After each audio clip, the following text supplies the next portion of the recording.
Hey everyone. Today's thought whilst I'm mucking out the horses is about control, management and training, and when and how we use them. Now for training, it's fairly self-explanatory. I'm teaching a horse or a dog or a cat or a bird or whatever it is that I'm working with, new behaviours or strengthening known behaviours. Now for training, I tend to train when I'm in the position where I'm in the right frame of mind, the environment is correct, and I can set myself up and the animal student up for success. Now if I'm working with training with undesirable behaviours in particular, it's really important that I don't allow the animal or try and reduce the amount of times that the animal can actually practice that undesirable behaviour. And that's one of the things where management really comes into its own.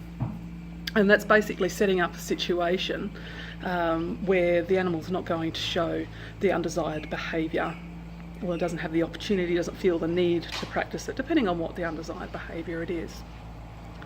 But management can also be for quite subtle things. For example, not this guy in the background, but my young thoroughbred, he doesn't really like the sounds of Velcro. Now in his training plans, me getting him accustomed and okay with the sound of Velcro being undone was lower on the priority. It's bumping up now.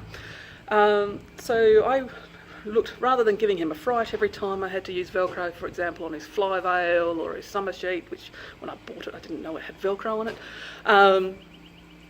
I've changed those things. So in the case of the summer sheet, I changed the summer sheet, so he's got one now that doesn't have Velcro. And in the case of the fly veil, I got one where the pole piece can undo.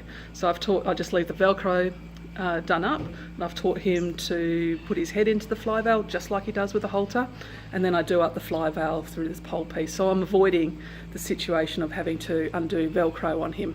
And that avoids giving him a fright and has a lot of flow-on benefits from that. So that's management and a little bit of training. So that leaves control. And the thing with control is really when I take control of a situation, it needs to be basically a life or death situation, or there needs to be something that's absolutely unavoidable, a medical procedure or something like that that the animal just has to have done. And the thing with control is I'm removing all choice.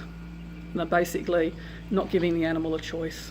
However, having said that, I don't start off straight away with aversive and forcing them to do something. I will try and use the most positive and least intrusive methods possible. So when might I use control? One of the examples is I live in a bushfire area. Two of my horses load on the float really well. The third one loads up pretty well, but it's not as ideal where I am, where I would like him to be. I can't guarantee 100% in a high stress situation with smoke going around that he's actually going to get into the float. But in that situation, I would put another horse on first, see if that tempts him in. I might use food to try and lure him on. But if all else fails, if I need to, the rope's going to come out and basically he'll be dragged onto that float if the fire is really coming close. But I'm also mindful that if I do that, that has a lot of negative consequences, both with his trust in me and in my relationship, and also potentially fear of the situation. The work and the progress that has been done with him and floating can go back months just by one situation like that. So there's a lot of downsides when we remove an animal's choice and remove trust. So anyway, that's little snippets that I thought I would share with you. My favourite things are management, especially management to avoid undesired behaviours, and then training when we set up to succeed. Thank you.